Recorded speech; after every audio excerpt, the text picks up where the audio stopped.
आज हम राजस्थान के मुख्यमंत्री बनने की एक ऐसी कहानी बताने जा रहे हैं जो आईएएस रहते हुए राजस्थान के मुख्यमंत्री बन गए और बाकी सभी लोग देखते रह गए।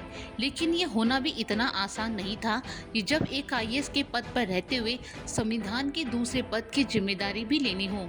तो चलिए सुनाते हैं आपको ये अनसुनी कहानी। राजस्थान के एक प्रशासनिक अधिकारी ऐसा भी रहा जिसने आईएएस रहते हुए मुख्यमंत्री की कमान संभाल ली। हम बात कर रहे हैं प्रशासनिक अधिकारी कादम्बी श्रेष्ठार वेंकटाचारी की, जो संविधान संकट के चलते राजस्थान के दूसरे मुख्यमंत्री बन गए। आईएएस के पद पर रहते हुए कार्यकारी या मनोनीत मुख्यमंत्री बनने की ये राजस्थान की संभवतः इकलौती ही घटना है।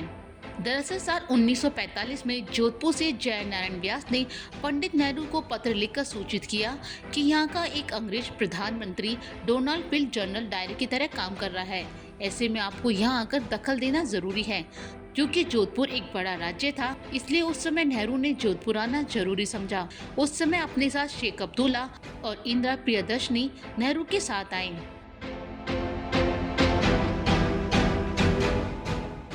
1946 में भारत में अंतिम सरकार बनने पर नेहरू प्रधानमंत्री बने। उधर 1947 की शुरुआत में महाराजा उमेर सिंह के निधन पर उनके पुत्र हनवंत सिंह ने गद्दी संभाली। इसी बीच 3 जून 1947 को भारत के विभाजन के बाद तय हुई। रियासतों को अपनी मर्जी से भारत पाकिस्तान में किसी एक में मिलने का अधिकार दिया गया। वहीं पाकिस्तान ने अपनी तय सीमा से लगी रियासतों पर डोरे डालना शुरू कर दिया। जोधपुर के राजा हनवंत सिंह ने दोनों तरफ बातचीत जारी रखी। दिसंबर 1947 में वो भारत के संविधान सभा का हिस्सा बन गए। 2 बार भारत में शामिल होने का ऐलान भी कर दिया गया, लेकिन कागज पर हस्ताक्षर नहीं किए गए।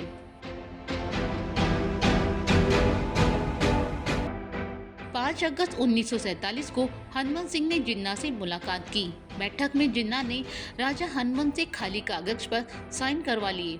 जिन्ना ने कहा कि पाकिस्तान में मिल जाइए, जो भी शर्त हो लिख दीजिए, सब मान लूंगा। इस पर राजा हनवंत ने प्रस्ताव पर विचार के लिए समय मांगा और अपने एडीसी केसर सिंह के साथ चर्चा की। कराची से लौटकर केसर सिंह ने सभी बातें वेंकटाचारी को बताई। वेंकटाचारी द्वारा ये जानकारी सरदार पटेल को भेजी गई। इसके बाद पटेल ने हनवंत को दिल्ली बुलाया। आखिर में पटेल और माउंटबेटन ने हनवंत को समझाया और जोधपुर का भारत में विलय हो गया।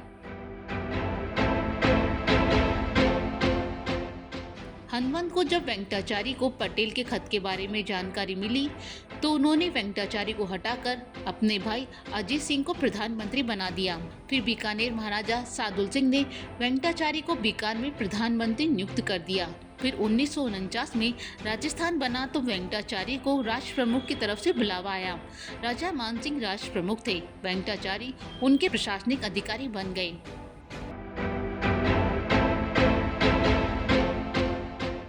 दिसंबर 1950 तक हीरालाल शास्त्री के पद से हटने की रूपरेखा तैयार हो चुकी थी और अगले मुख्यमंत्री के तौर पर जयनारायण व्यास का नाम सबसे आगे था। लेकिन पंडित नेहरू के खास रफीक अहमद किदवई ने उनके नाम पर वीटो कर दिया। अंतरिम व्यवस्था के तहत वेंकटाचारी का नाम नेहरू को सुझाया गया। आखिर में 6 जनवरी 1951 को प्रशासनिक अधिकारी सीएस वेंकटाचारी को मुख्यमंत्री की शपथ दिलवाई गई। वेंकटाचारी 25 अप्रैल 1951 तक मुख्यमंत्री के पद पर रहे।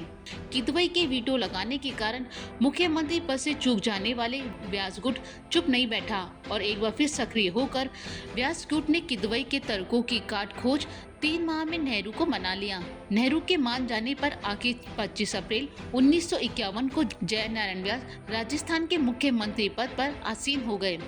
मुख्यमंत्री बने आईएएस वेंकटाचारी को दिल्ली भेजकर केंद्रीय मंत्रालय में सचिव बनाया गया। फिर राजेंद्र बाबू के मुख्य सचिव रहने के बाद 1958 में कार्यकाल पूरा होने पर सरकार ने उन्हें कनाडा में हाई कमिश्नर नियुक्त कर दिया। वैसे तो कहा जाता है कि राजनीति में कुछ भी स्थायी नहीं होता है और राजनीति में कब क्या हो जाए कुछ कहा नहीं जा सकता, लेकिन इतिहास में आईएएस का अपने पद पर रहते हुए मुख्यमंत्री बनने का ये किस्सा अपने आप में अलग रहा है।